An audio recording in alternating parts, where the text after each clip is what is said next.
What's up, Roxstars? It's Rox, and I am coming to you today with the review for Love and Hip Hop Atlanta Season 8, Episode 1. So, before I get started, it seems that my top of the blogs correspondent out there, ears to the street at all times, Debbie just texted me and said that Child Layden dropped all the charges against your boy Jussie Smollett.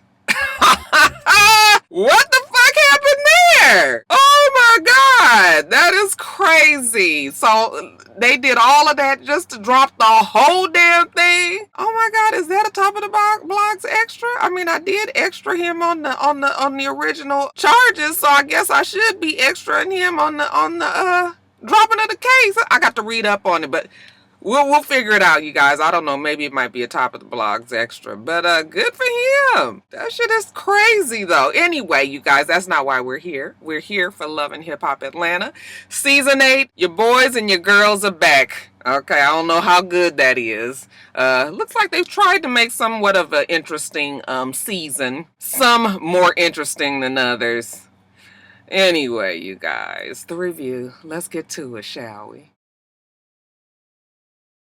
All right, Rockstar. So we are going to start with Spice's story because I'm just looking at it and like she put us through all of that for a storyline on Love and Hip Hop Atlanta. I'm going to tread very lightly because I realize that I don't want to offend my dark-skinned rock stars out there. Okay, but y'all, really, did we do all of this for the show? Or is she really genuine about having colorism issues? I mean, I'm sure she's had some, okay, look, let me just get started with it. So, our Jamaican dance hall queen is still at it. She's performing at a place called Venue out here in Forest Park. Now, Forest Park, that ain't nowhere to be trying to perform. So, yes, it is a small place. Tokyo is there. She says that even though the bitch got on her nerves last season, you know what, now that they know each other and they've been hanging, you know what, she's pretty cool. So Tokyo likes to hang out with her as well. I'm looking at Spice in the confessionals and I was like, did she get her titties? Y'all, them titties. Oh my God. We talked about Mimi's rock hard titties. Spice's looked, I told you guys at the reunion when I went that year that Spice looks so jammed up. I mean, it just is so... It almost looks uncomfortable the way that her butt and her boobs are so... They don't look soft. They don't look pliable. Okay, not that I'm going to be rubbing a feeling on her. But, I'm just looking at it like, damn, that shit look almost painful. Anyway, after she finishes performing, she sits down with her girl, Tokyo. And she has one of her boys, Vaughn, who is a A&R person for some company. He comes to see them. She's big upping him at first and saying how, that's her boy and how, he's coming to give her some advice on her career. And so isn't that why we here? So he's telling her how, she got that star quality and that he wants her to blow up. I mean, blow up even bigger than like on grand scale, like Michael Jackson. Okay, immediately. I don't have Michael Jackson money. Like, I don't have that kind of thing that I can do behind.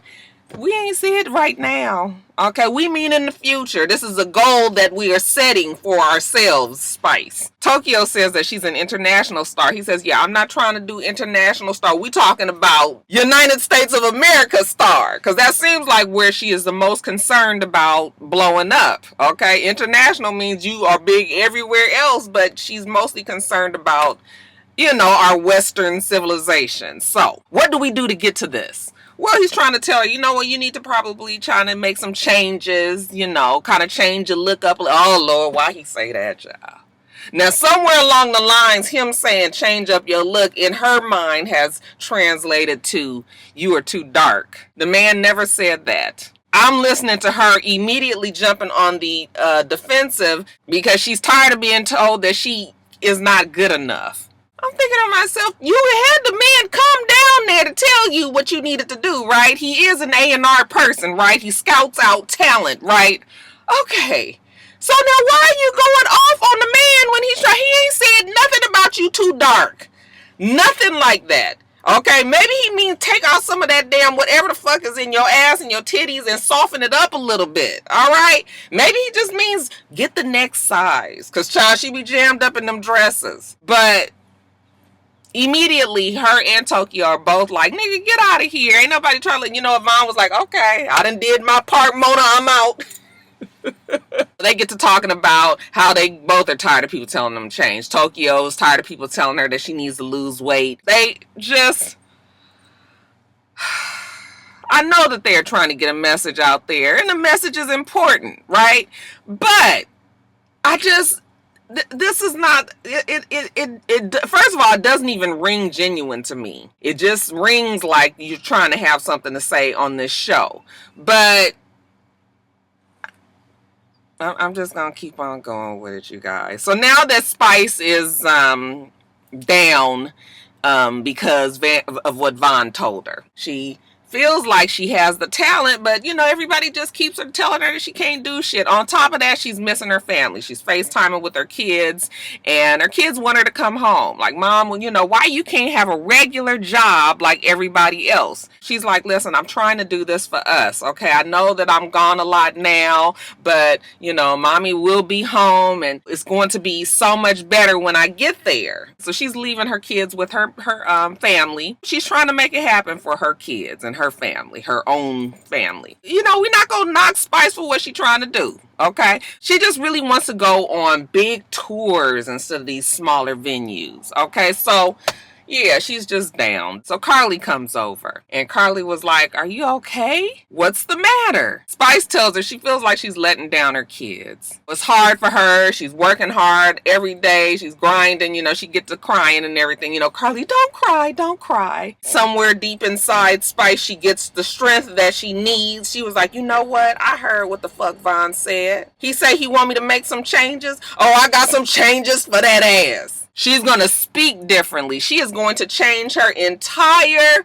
look. Carly was like, no, Spice. You don't have to do that. You always want to stay true to yourself. You be the person that you've always been. And whatever it is that you came to do out here in America, then you do that.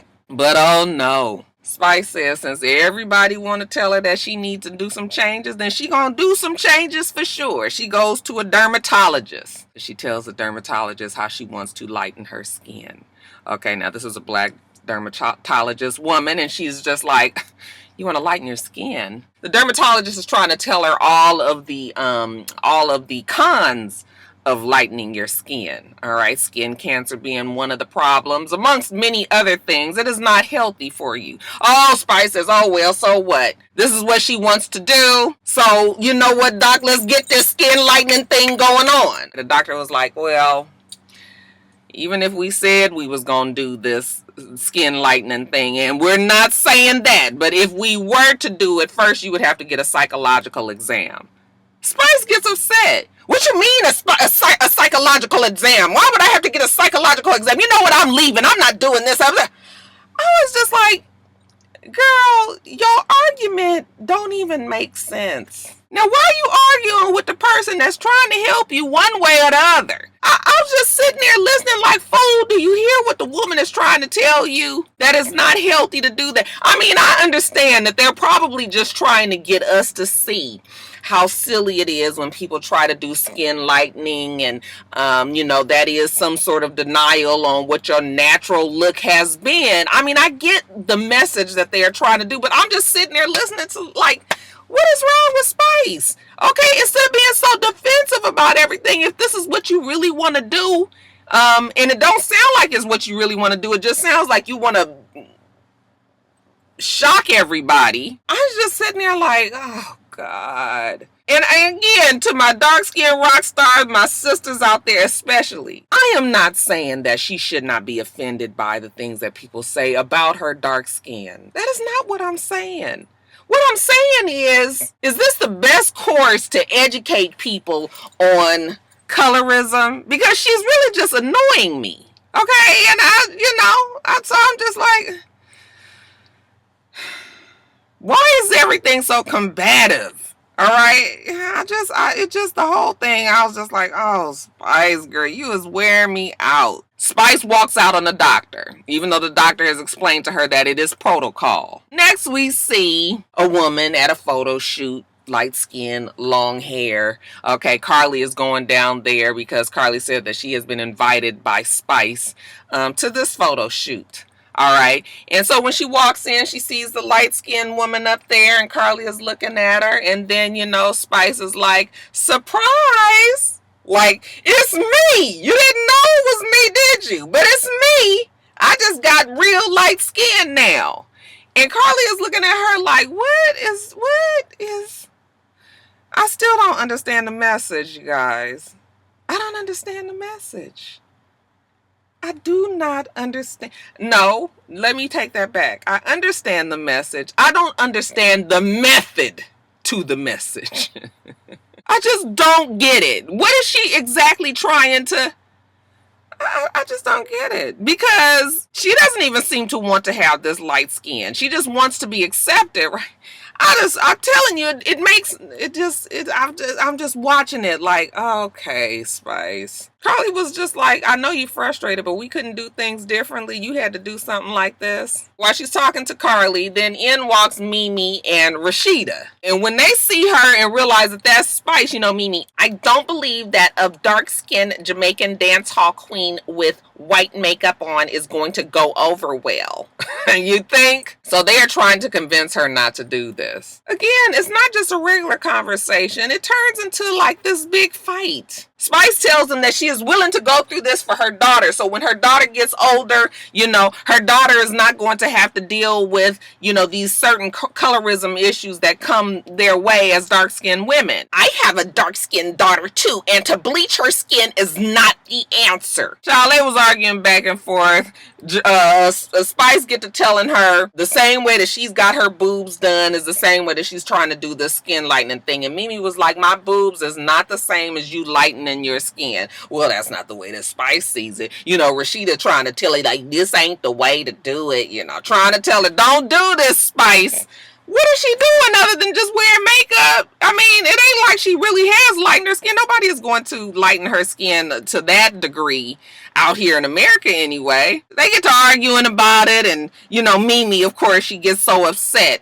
I'm out of here. She ain't got time to be sitting up here with the fool of fucking niggatry. So then after that, Spice goes to the studio and she writes a song about the things that black people lash out at other black people for. The name of the song is called Black Hypocrisy. And that's because nobody understands how she feels. So she's in the studio, and when she comes out, she's talking to her friend Donna, and she's telling her how about the song came out, how it came to her as she wrote it. Black people just call her so many names that she's sort of like, I'm gonna fix you, I'm gonna bleach my skin. The black community has talked down to her, so now she's going to show them. I was just like, again, I don't understand the method. Do you guys believe that Spice did all of that just for a storyline? Or do you believe that it just seemed to coincide with what was going on at the same time, and she decided to not pull this stunt, but decided to really go forward with this whole skin lightening, putting on the makeup to shock everybody into understanding how she felt? You guys just let me know, because I just was sitting there like, oh my God, Spice. Was I the only one that felt that way? Now, let's get to our favorite family, the King family. Sure enough, Scrapp is out of jail. Doo-dah, doo-dah. Sure enough, Scrapp is out of jail. Oh, the doo-dah. I was like, look at old Sure enough, Scrapp. He actually looks even more mature. Okay, they grew out his little beard situation, got his hair, grown in. Looks like he's learned a few lessons since he's been in jail. Yes, he's out of jail, but he is in a halfway house. Mona and them that took the cameras down there, gave him something so he can take like pictures and video of what he has to deal with every day. Okay, still I'm sure it's much better than a jail cell. Okay, so sure enough, Scrapp is on his way out, y'all. He prays, he meditates, he's ready to get out there and do the right thing now. But he can't get out there because he needs to have a blood relative check him out of the halfway house. All right, you know, they loosen up. You able to kind of get out during the day. You have to be in usually by like 6 o'clock that evening. And like I said, you can get checked out by a relative, but your relative cannot be a felon. Okay, so that already cancels out all of the King family. So how we gonna get brother out to this damn halfway house? Well, it seems that a long lost sister of his, okay, a half sister by the name of Cheyenne. Karen King and got out there and did what she had to do, got in touch with this Cheyenne who they ain't knowed about, okay, and she can check him out of the halfway house because she is blood. All right, this is his father's daughter. I said, Neil, that's what I'm talking about. Felons always need to be one step ahead of the game. If you need to get out the halfway house, make sure you got you a halfway sister some damn way to let. I said, Mona boy, you didn't really did it with this one. Karen King was thinking, she was like, bitch, we fixing to get this damn storyline on point. Cheyenne went and checked him out and everybody is happy. Okay, your baby boy is home. So while they sitting in the house, you know, just kind of shooting, you know, the shits, chopping it up a little bit, you know, his brother asked him, you know, what's going on with Tommy? As soon as he said that, you know, Karen rolls her eyes like, oh Lord, like you need to stay focused. You don't need to deal with that fool and everything that she got going on in her life. But let's talk about this half sister. Why didn't Show Enough Scrap know about her? Karen King was like, you know, I knew that it was a sibling out there somewhere, so I just researched it and I found her. We needed her. She was willing to come do it. Oh, really? You know, Show Enough Scrap asked Cheyenne, how old are you? She says 30. He was like, I'm 32. Like, we ghetto twins. So he wants to know about the daddy. So what's up with daddy? You know, Cheyenne said that he had been sick. He had a stroke, but he is still alive. He's out there and he's okay now. So, you know, Show Enough Scrap is trying to figure out if he gonna reach out to the daddy, if he gonna talk to him or whatnot. Karen had then told him that the daddy was dead all this time, so he didn't even know that the man was still out there and still alive. So, you know, of course, Show Enough Scrap got his good eye on his mama. But in the meantime, it comes the day when he gonna meet his dead daddy. Now, daddy come over to the house. Show Enough Scrap is sort of looking at him like, yeah, what's up with you? Daddy has had a stroke, so daddy explains to him that, you know, I don't really talk all that well. And he says, no, you don't. No, I don't really talk that well. You know, I had a stroke. Now, daddy sound like he putting these words together just fine to me. But, you know, he sort of seems like it may be a little bit of a slower talk, but it doesn't sound like, you know, maybe cognitively he has a problem putting things together in his head, but the way he's talking to his son, at least right now, it doesn't seem like he's not able to really kind of talk. Show Enough Scrap has already told Karen he ain't gonna be calling him daddy and nothing like that. All right, so let's get that straight. He want to know where old dead daddy been. Dead daddy is still trying to tell him that I can't really talk all that good. Okay. And of course, Show Enough Scrap is not, he don't want to hear that. All right, he gets frustrated. He walks out on the deck, and his brother follows him out. And Show Enough Scrap was like, you know what? Nobody feels like he can't talk. All right, like, what am I supposed to think about that? He supposed to just show up here 20 years later, and I'm just supposed to, you know, go on and accept him in the fold with no questions, no problems. And his brother was like, well, give him a little credit for him, you know, coming around at least now, okay? Even if he's made the mistakes in the past, you know, at least hear him out. Show Enough Scrap was like, and what about mama talking about, you know, he been dead all this time, and then all of a sudden she found out that he wasn't dead and reached out. He was like, that story don't sound right either. I said, it sure don't. Show Enough Scrap. Okay, don't let me find out that Karen been laying it low and busting it wide. Bust down, Tatiana. Bust down, Tatiana. What is wrong with the boy that sing that song? It's like really remedial rap, okay? Bring it down, bust it down, bring it back. Why he breathe like that? Okay, just sound like something wrong with him. But anyway, these old stupid ass rappers out there. I mean, if you gonna make some money and ain't gotta put much effort into it, child, I guess whatever works.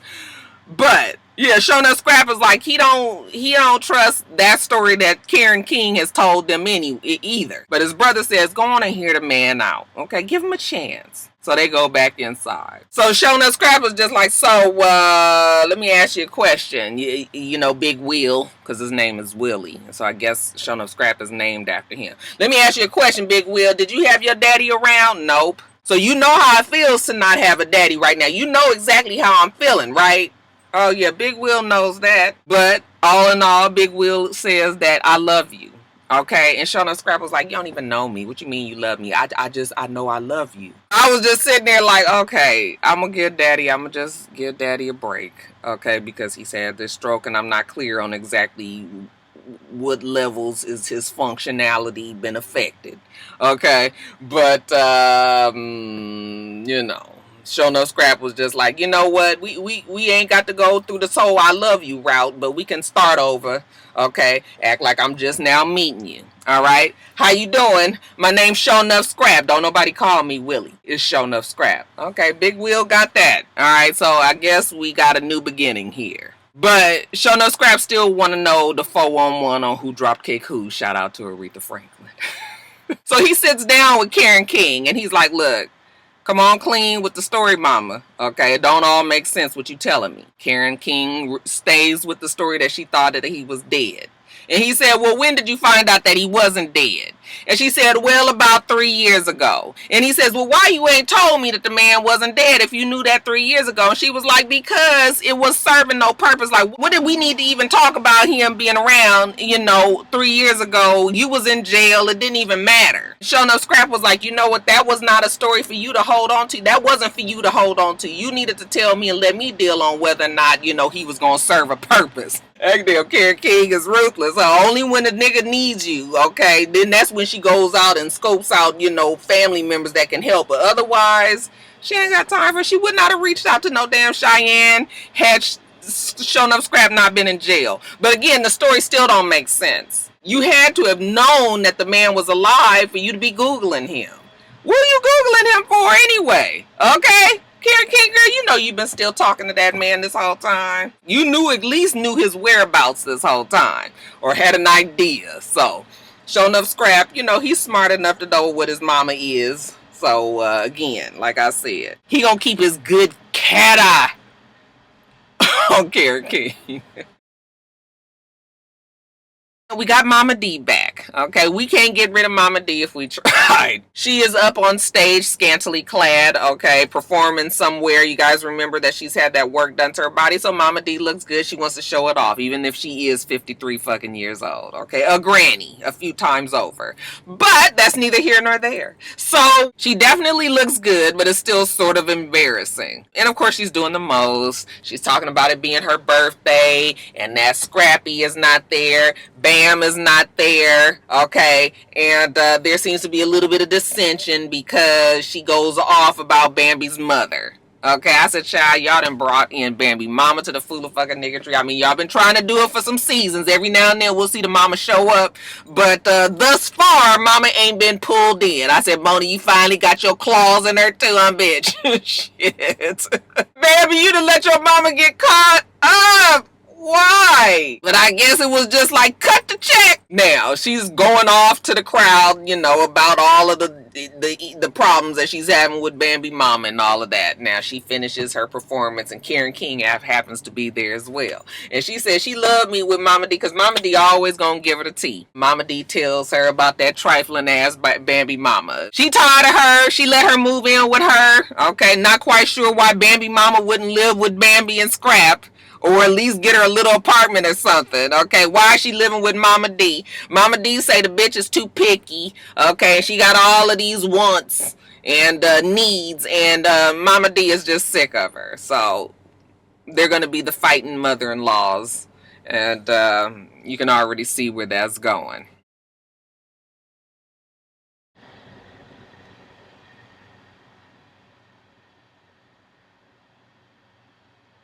It's the Frost facts, you guys. That's right, you guys. Your other favorite family is back to the goddamn Frosts. With an addition to the family. So I guess D-Lo has finally accepted his responsibilities. He got a baby, okay, Cannon, with Jasmine. All right, everybody knows now we all on the same page. He ain't out there, sneaking around and lying to everybody. We see the Frost family on stage. Okay, I don't know in what world it is that Shekinah has become some sort of talk show host. But Shekinah is questioning them, you know, talking to them about their relationship. You know, how did Rashida deal with, you know, D-Lo's cheating? Okay, she always gives us the same story. You know, she had to boss up and do what she had to do. We got Mimi there and somebody else. I don't even remember who else was there. But so when the little talk show thing is over and Rashida is talking to the girls about, you know, her relationship with D-Lo, she tells them that she's finally ready to meet the baby. D-Lo gonna bring the little baby over and we gonna move on from there. So later on, we see that her and D-Lo are celebrating the 19th wedding anniversary. Okay, ain't that nice? And what better way of celebrating the 19th wedding anniversary than to bring your cheat baby around so that your wife can meet him? I said that D-Lo is so special. So his older daughter brings the baby to the house, okay? Because remember, she was the one that was mostly wanting to keep contact with Jasmine and this baby. When he comes, you know, D-Lo is like, there he go. Okay, he's so bad. The little boy immediately runs off, okay, and Rashida is sort of like waiting for him to be like, hey, you know, and the baby ain't thinking about Rashida or nothing, okay? So D-Lo go over there and get him, and he was like, well, baby, I want you to meet Shima. What the fuck? That's a grandmama name. Don't be calling, you gonna call me Miss Rashida. Shit. You don't even get to call me no damn Shima. So Rashida's just like, hey, Cannon. And he's like messing around with something. He was like, stop that. And she was just like, stop that? What kind of old ghetto ass badass baby is this? You know, D-Lo tried to tell you it was bad. She was looking, she was just like, does he still have on pull-ups? Yep, he still got on pull-ups, girl. Oh no, honey. There ain't no baby gonna be around me 2 years old with pull-ups still on. So in a very low-key way, they're already, you know, talking about how Jasmine is not quite the sufficient mother. Okay, remember Jasmine, this is her first child. Jasmine is doing, I'm sure, the best that she can. So they start talking about how they need to really try to work on things with Jasmine, try to work out a schedule and, you know, child support and all that. You know, Rashida is telling D-Lo, she's adamant that he needs to be there for this baby. And D-Lo tells us, you know, I don't want to be paying child support and not being around. So D-Lo got to meet up with Jasmine and Jasmine's mom, since they're the main caretakers, and make sure that, you know, they doing what they need to do to take care of this baby. But oh well, we finally get to see little Cannon, and Cannon looks like he's going to be a part of the show this season. So all right, Frost Facts in full effect. Okay, happy anniversary to the Frost.